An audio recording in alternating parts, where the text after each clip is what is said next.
Ah, olá, olá, meus amigos. Ah, boa noite, ou bom dia, ou boa tarde, conforme você esteja, o horário que você esteja vendo este vídeo, né? Então, eu estou para fazer este vídeo já há um bom tempo, né? Mas devido aos afazeres do dia a dia, acaba adiando. Mas queria aproveitar esse momento aqui, eu não estou com muita cabeça aqui para estudar, né? Estudei bastante hoje, às vezes cansa muito também a vista, né? Aí, pois bem, ah, é sobre questão assim, da morte de Judas, né? Na Bíblia, há dois relatos contraditórios na Bíblia sobre a morte de Judas. Daí a Bíblia não ser um livro confiável.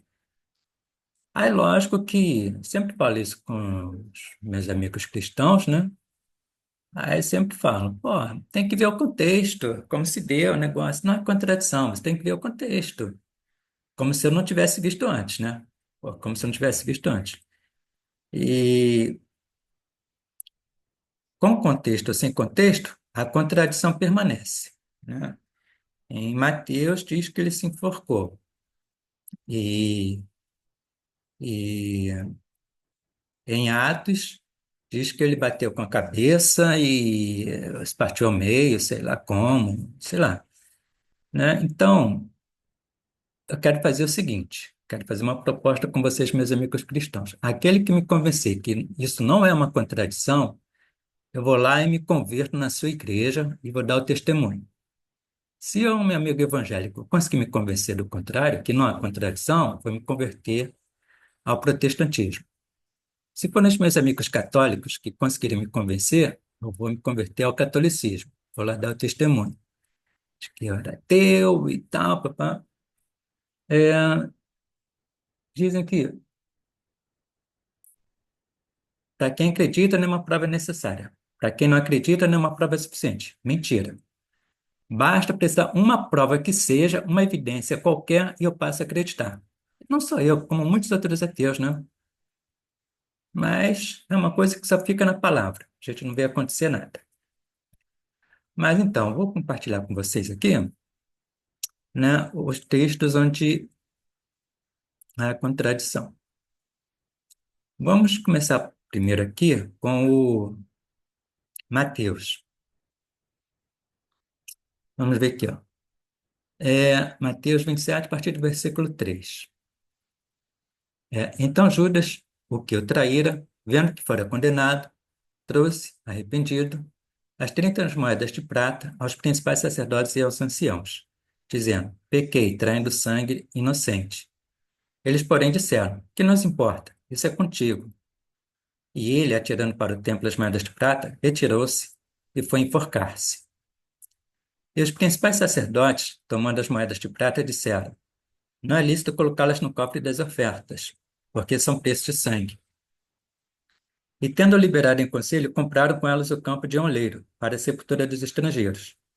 Por isso foi chamado aquele campo, até o dia de hoje, Campo de Sangue. Bom, esta aqui é uma história da morte de Judas, né? Em Mateus 27, versículos 3 até o 8º. Eu li. Agora vamos aqui em Atos. Atos, capítulo 1. Vamos ver aqui a partir do versículo 14. Todos eles se reuniam sempre em oração com as mulheres, inclusive Maria, mãe de Jesus, e com os irmãos dele. Naqueles dias, Pedro levantou-se entre os irmãos, um grupo de cerca de 120 pessoas, e disse: Irmãos, era necessário que se cumprisse a Escritura, que o Espírito Santo predisse por boca de Davi, a respeito de Judas, que serviu de guia aos que prenderam Jesus. Ele foi contado como um dos nossos e teve participação neste ministério. Com a recompensa que recebeu pelo seu pecado, Judas comprou um campo.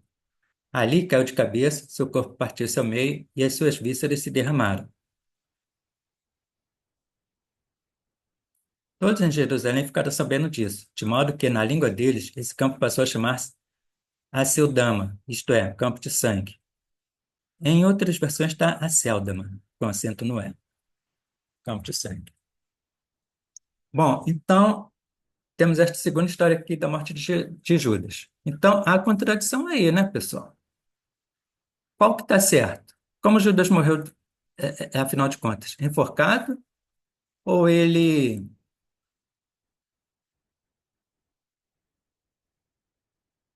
ou ele comprou um campo e ali caiu de cabeça e seu corpo partisse ao meio? Porque os dois não podem estar certos ao mesmo tempo, né?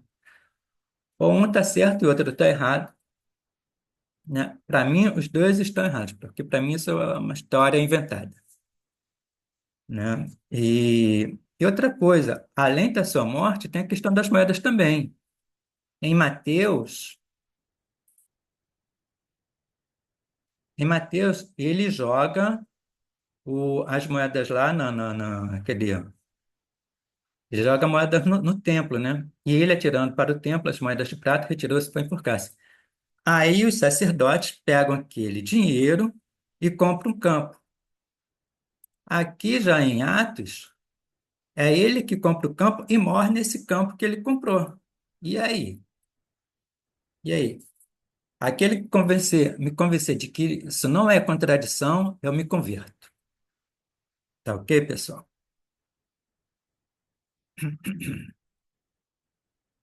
O desafio está lançado, tá bom?